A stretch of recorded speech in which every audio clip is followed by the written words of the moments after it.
के बारे में पढ़ेंगे, यानी रिसोर्सेज, संसाधन किसे कहते हैं। मोटे तौर पे हम समझ सकते हैं कि मानवीय आवश्यकताओं की पूर्ति करने वाले सारे प्राकृतिक साधन जैसे मनुष्य या जीव जंतु या पेड़ पौधे, ये सभी संसाधन कहलाते हैं, यानी रिसोर्सेज कहलाते हैं। इसे हम मुख्य रूप से तीन तरह के संसाधन को समझने की कोशिश करते हैं। पहला है प्राकृतिक संसाधन, दूसरा है मानव संसाधन और तीसरा है मानवकृत संसाधन। प्राकृतिक संसाधन समझते हैं, किसे कहते हैं? नेचुरल रिसोर्सेज, भूमि, मिट्टी, जल, मुख्य रूप से ये सभी प्राकृतिक संसाधन। भूमि के अंतर्गत क्या आएगा? तो भूमि में पर्वत आएंगे, जंगल आएंगे, सभी प्रकार की भूमि। मिट्टी, मिट्टी एक प्राकृतिक संसाधन है, इसमें भी सभी तरह की मिट्टियां, काली मिट्टी, पीली मिट्टी, जलोढ़ मिट्टी, सभी तरह की मिट्टियां इसमें आती। जल, अब समुद्र का जल हो, नदी का जल हो, भूमिगत जल हो, ये सभी प्राकृतिक संसाधन में आते हैं। हम कह सकते हैं कि प्राकृतिक संसाधन में प्रकृति में मौजूद भूमि, मिट्टी, जल, ये सभी प्राकृतिक संसाधन कहलाते हैं। दूसरा अब हम लोग समझते हैं प्राकृतिक संसाधन, दूसरा है मानव संसाधन। हम सभी एक संसाधन है। मानव एक ऐसा संसाधन है जो खुद संसाधन है और संसाधनों का निर्माण करता, इसे हम मानव संसाधन कहते हैं। जैसे आप लोग, शिक्षक, ये सभी क्या है? एक संसाधन है, ये मानव संसाधन कहलाते हैं।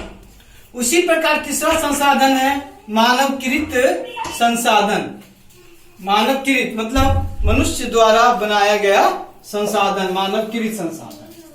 जैसे मनुष्य मकान बनाता है तो वो मानवकृत संसाधन है। मनुष्य कार्यालय जाके काम करता, जो कार्यालय है उसमें जो मौजूद फर्नीचर है, जो वस्तुएं है, सभी मानवकृत संसाधन है। रेल का सेवा हम लोग लेते हैं, रेल किसने बनाया? मानव ने बनाया। इस तरीके से हम कह सकते हैं कि मानव द्वारा बनाए गए सभी प्रकार की वस्तुएं मानवकृत संसाधन कहलाते हैं। सभी संसाधनों को हम मुख्य रूप से 5 भागों में बांटते हैं। पहला, हम विकास एवं उपयोग की दृष्टिकोण से संसाधन को बांटते हैं। विकास एवं उपयोग के दृष्टि से संसाधन 2 प्रकार के होते हैं। एक संसाधन होता है वास्तविक संसाधन और दूसरा उसी में होता है संभाव्य संसाधन। पहला समझेंगे कि विकास एवं उपयोगिता की दृष्टिकोण से 2 प्रकार के संसाधन है, वास्तविक संसाधन और संभाव्य संसाधन। वास्तविक संसाधन हम किसे कहेंगे और संभाव्य संसाधन किसे कहेंगे, इसे समझेंगे। वास्तविक संसाधन किसे कहते हैं? वैसा संसाधन जिसकी कुल मात्रा ज्ञात हो, कुल मात्रा ज्ञात हो और जिसका इस्तेमाल हम वर्तमान समय में कर रहे हों, उसे हम वास्तविक संसाधन कहते हैं। जैसे उपलब्ध कोयला, कोयला एक वास्तविक संसाधन, क्योंकि वर्तमान में हम उसका उपयोग कर रहे हैं, मात्रा ज्ञात है कि कब तक हम कोयले का उस खान से कोयला को निकालेंगे।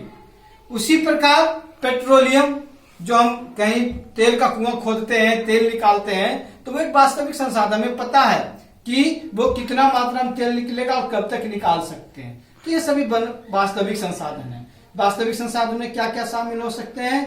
तेल, कोयला, ये सभी वास्तविक संसाधन।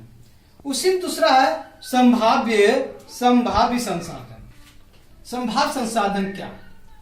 वैसा संसाधन जिसका हम वर्तमान समय में उपयोग नहीं कर रहे हैं और जिसका उपयोग हम भविष्य में कर सकते हैं, उसको हम संभाव्य संसाधन कहते हैं। जैसे यूरेनियम, थोरियम, ये सभी संभाव्य संसाधन, क्योंकि इसका हम वर्तमान में उपयोग अच्छे तरीके से नहीं कर रहे, लेकिन भविष्य में बहुत अच्छे तरीके से इसका उपयोग करेंगे।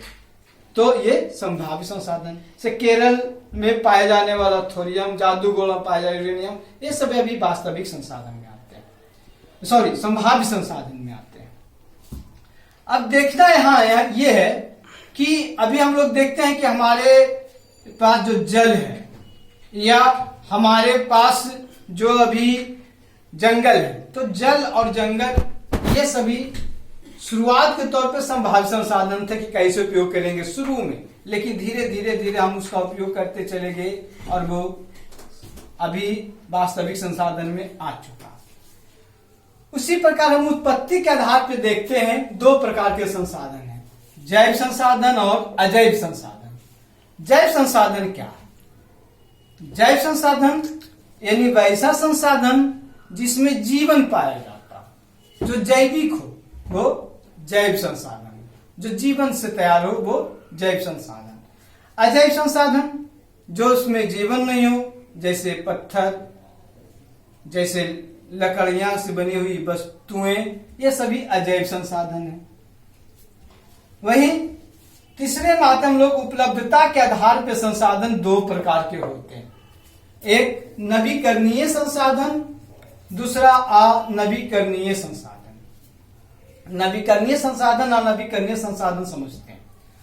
नवीकरणीय संसाधन यानी कि रिन्यूअल रिसोर्सेज, वैसा संसाधन जिसकी पुनः पूर्ति होते रहे, यानी कि हम किसी चीज को निकाले तो वो तुरंत वहां पे आ जाए, वो नवीकरणीय संसाधन कहलाता है, जिसका रिन्यूअल हो।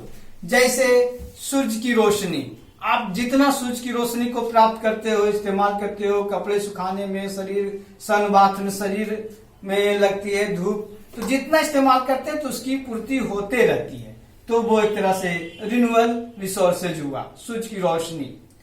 उसी तरह कुछ अनवीकरणीय संसाधन, वैसा संसाधन जिसका अगर हम उपयोग कर लें तो तुरंत उसकी पुनः पूर्ति नहीं, उसकी पूर्ति होने में लाखों हजारों वर्ष लगते हैं।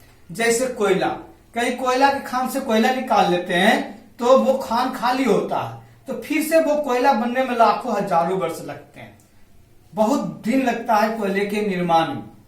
तो हम कह सकते हैं कि कोयला, पेट्रोलियम ये सभी अनवीकरणीय संसाधन, क्योंकि इसका रिन्यूअल ये तुरंत पुनः पूर्ति नहीं होता है। जबकि हम सूरज की रोशनी, ये क्या है, वायु, ये सभी नवीकरणीय संसाधन है, क्योंकि इसकी पुनः पूर्ति होते रहती। उसी प्रकार हम वितरण के आधार पे देखते हैं संसाधन क्या क्या होता है। वितरण के आधार पर भी संसाधन दो प्रकार के हैं, एक सर्वत्र उपलब्ध संसाधन, दूसरा स्थानिक संसाधन। वितरण, और इसमें हम देखते हैं कि वैसा संसाधन जो सभी जगह उपलब्ध हो वो सर्वत्र उपलब्ध संसाधन कहलाता है। जैसे वायु सभी जगह उपलब्ध है, हम इसे सर्वत्र उपलब्ध संसाधन कहेंगे। वहीं स्थानिक संसाधन एक होता है, कुछ ऐसे संसाधन होते हैं जो कोई खास जगह पे मिलता है। जैसे यूरेनियम, यूरेनियम क्या है, जादूगोला झारखंड में है, वहां यूरेनियम मिलेगा। या ऑस्ट्रेलिया के कुछ भाग में सोना बहुत मिलता है, दक्षिण अफ्रीका के कुछ खानों में हीरे मिलते हैं।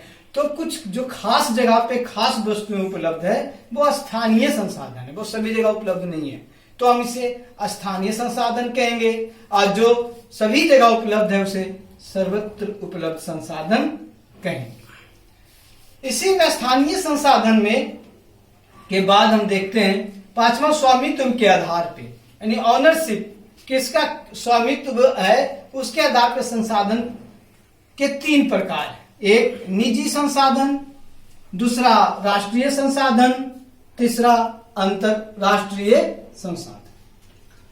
निजी संसाधन समझते हैं वैसा संसाधन जिसपे किसी खास लोगों का हक हो, जैसे कुछ कंपनी, जैसे रिलायंस कंपनी, ये बहुत सारे प्रोडक्ट निकालती है, जैसे जियो का सिम है या रिलायंस का ये पेट्रोलियम है, बहुत सारा चीज है, ये किसी खास व्यक्ति का, अंबानी का, तो ये निजी संसाधन हो गया। या आपके घर में आपका जो अपना मोटरसाइकिल है या आपका जो अपना वस्तु है वो आपका निजी संसाधन है, तो इसे हम निजी संसाधन कहते हैं। दूसरा राष्ट्रीय संसाधन, वैसा संसाधन जिस पर किसी खास देश का हक हो, वो तो पूरे राष्ट्र का हक हो, कोई खास देश उस पर अधिकार कर सकता हो, वो राष्ट्रीय संसाधन होता है। जैसे मान के चलिए कोई राष्ट्र है, कोई देश है, समुद्री सीमा उससे लगती हुई है, तो 19.2 किलोमीटर से लेकर के, यानी कि उसके तट से लेके 19.2 किलोमीटर तक उस समुद्र में मौजूद हर एक चीज पर उस देश का हक रहेगा जो समुद्र किनारे देश है, तो ये उसका राष्ट्रीय संसाधन है।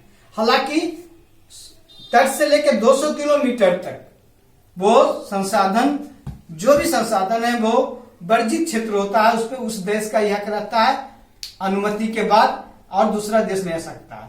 200 किलोमीटर के बाद जहां हम जाएंगे, आगे जाएंगे, तो वहां पर दुनिया की कोई भी देश का उस खुला समुद्र होता है, वहां कोई भी देश आ जा सकता है, किसी भी देश का जहाज आ सकता है, आप उस पर ऑब्जेक्शन नहीं कर सकते हो। लेकिन 200 किलोमीटर तक आप वर्जित क्षेत्र रहता है, 200 किलोमीटर तक अगर समुद्र में कोई जहाज आ जाए किसी दूसरे देश का, तो ऑब्जेक्शन उस देश को वो देश कर सकता है जो उस समुद्र के किनारे का देश है। उसी प्रकार अंतरराष्ट्रीय संसाधन समझ लें कि 200 किलोमीटर के बाद जो है वो अंतरराष्ट्रीय संसाधन कहलाता है। तो इस प्रकार से संक्षिप्त में संसाधन का चैप्टर आज हम समाप्त करते हैं, और इसमें कुछ प्रश्न हैं, उसे आप मनन करेंगे, और अगर कुछ ऐसा हो तो प्रश्न आप करेंगे और प्रश्न हमारे पास आएगा, उसका जवाब मैं अगले बार दे दूंगा। संसाधन रिसोर्सेज हो गया, मुख्य रूप से 3 तरह के, प्राकृतिक संसाधन, मानव संसाधन और मानवकृत संसाधन। इसके 5 भाग हैं। विकास एवं उपयोग की दृष्टि से 2, उत्पत्ति के आधार पे 2, तीसरा उपलब्धता के आधार पे, चौथा वितरण के आधार पे, 5वां स्वामित्व के आधार पे। ठीक है बच्चों, तो इस तरह से आप लोग ध्यान से पढ़ेंगे, और कुछ सुझाव हो, वीडियो में कुछ त्रुटियां हो रही हो तो हमें बताएंगे।